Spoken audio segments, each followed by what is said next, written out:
আমি এবারে একটি চিঠি পড়ব। আমি এই আন্দোলনকে ঘিরে আমি যেমন পারি আর কি ৭৬টা কবিতা আমি লিখেছি এবং আমার এই বইটার নাম হবে লাল জুলাই ২০২৪ বা রক্তাক্ত জুলাই ২০২৪, এভাবে আমি বের করব, আমি চিন্তা করেছি। আমি চিঠিটা পড়ছি। প্রিয় সাইদ, কেমন আছো? নিশ্চয়ই তুমি ফুলের বাগানে হাঁটছো এখন। তোমার বুকে যখন গুলিটা লাগে তোমার বিশ্বাস হয়নি না? আমার মনে হলো তোমার টি শার্টে ধুলো লেগেছে, তুমি ঝেড়ে ফেলে দিচ্ছ। একবার একটু লাফিয়ে উঠলে, মনে হলো পায়ের তলায় কোনো পিঁপড়ে ছিল, তাকে বাঁচাতে তুমি লাফ দিয়ে সরে গেছো। তুমি দাঁড়িয়ে থাকলে যেন কিছুই ঘটেনি। তারপর তুমি ফুটপাতে উঠে এলে, আস্তে আস্তে বসে পড়লে, হঠাৎ আবার দাঁড়িয়ে গেলে।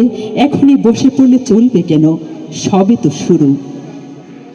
তখন আমার মনে হলো কিছুই হয়নি। তারপর তুমি মাটিতে লুটিয়ে পড়লে। ওরা ৪ জন তোমাকে কোলে করে নিয়ে গেল।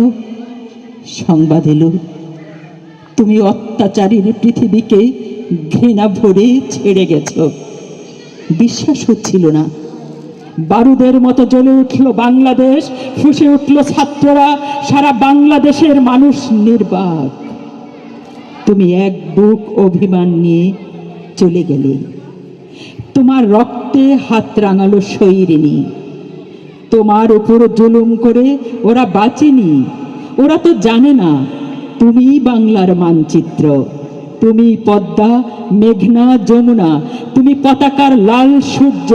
তোমার বুকটা ছিল বাংলাদেশের আয়তনের সমান।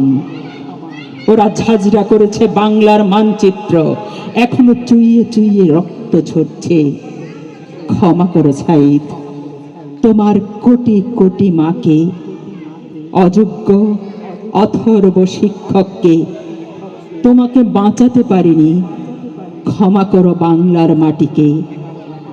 মায়েরা জেগে উঠেছে, কড়ায় গন্ডায় বুঝে নিবে রক্তের হিসাব। ইতি তোমার অযোগ্য শিক্ষক। ধন্যবাদ।